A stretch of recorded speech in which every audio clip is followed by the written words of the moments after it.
Last night we're having dinner and we're talking consulting. Our consulting business is growing very rapidly, and we're getting more and more consultants that are coming over to us, and we're getting more people that are calling us from McKinsey's, these bigger consulting firms that want to sell our product, right? So they're reaching out to us. One of the things that a guy was talking about, how is a lot of lazy executives nowadays in Fortune 500 companies, they have an idea that they want to bring up to the CEO, okay? So when they want to bring up this idea to the CEO, and Tom's talking about this last night, they say, the best bet is I'll go to McKinsey and I'll say, here's my idea. Here's $500,000. Can you send me an analysis on why this idea is good or bad? They send it to them and they'll say, here's why it's a good idea. Then they'll go pitch it to their CEO or whoever the bosses that they're working with. And they'll say, here's my idea. By the way, I've already spent $500,000 with McKinsey. McKinsey already approved that it's a good idea. Let's go ahead and test it.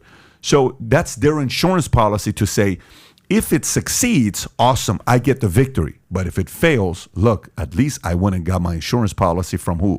From McKinsey. And McKinsey gave me a thumbs up. Hey, you're doing a good job. Go for it. Kind of like backing them up. Don't worry, we'll take the blame for it because of and whatever research that we gave you. So it's an interesting way of doing it. So for me, intelligence, do I trust a government agency that's been there for years to do it? Or would I rather use an independent agency that's more on the free market, free enterprise side, that has a reputation that if you don't hit it, negative reviews actually hurts a private agency? Negative reviews doesn't do shit for CIA. I can't go on Yelp and find CIA. I can't go on Glassdoor and find CIA. I can't go anywhere and do anything with FBI in it. They're like, dude, say whatever you want. You can't do nothing about it. So maybe what happens with this, with my opinion, is even if I'm a president that gets elected, say I become a president, do I really trust the guy that's been an agent for 22 years? Because in a way, the agent that's been there for 22 years or 27 years, or the director that's been there for 32 years, he looks down at me. Because in the back of his head, he'll say things like, dude, you're only here for 4 years. At best, if you're lucky, maybe 8 years. You ain't shit. I've been here for 32 years. Who the hell are you? You're going to come and put it on your resume that you became a president and you're out of here. I don't care what you're going to be doing. So me as a president who gets paid to be paranoid, I sit there and I say, why the hell would I trust you to do the intelligence for me? Because your loyalties to people that came before me, I'm going to go use an independent agency outside, not in the government, because I don't trust you, to be honest with you, and then see what we can get. So do you see how there's a little bit of that, distrust and the lack of respect the director of CIA or director of FBI has for whoever becomes a president, and how the lack of trust a president could have for people that are currently in these agencies? Yeah, and you're exactly right that is what happens. And then, but there's a second step that I think we're overlooking, because all of those director positions are presidential appointments. So I would say almost to a worse detriment, the president just brings in whoever he wants to put in or whoever she wants to put in, and they become the new director, right? Every president has the right to appoint who they want. And that's why directors at CIA and directors at FBI and directors at NSA change so frequently, because they don't come up from the inside. They don't spend 35 years at CIA and become the director. They spend 35 years and become some lackey to the director, and the director is appointed by the president inside the president's inner circle of friends or peers. And then they get the chop off from the Senate.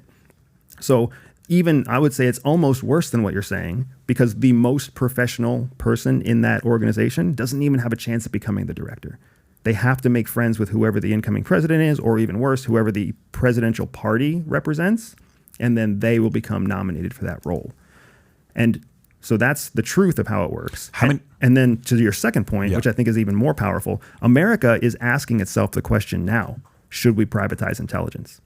We failed massively on September 11th, 2001. Massive intelligence failure, because we let the intelligence infrastructure at FBI and CIA run things the way they had always run things through the Cold War, and we had completely closed our eyes to the fact that we were moving into a war on terror. Afghanistan, massive failure. Predicting Ukraine, massive failure, right? And now with 2016, President Trump, when the CIA turned its back on Trump, Trump just dried up funding and directed its funding into a private intelligence organization. So we have seen it work. We've seen people do it. The precedent has been set. So now the government is asking itself the question collectively, do we even keep doing it this way?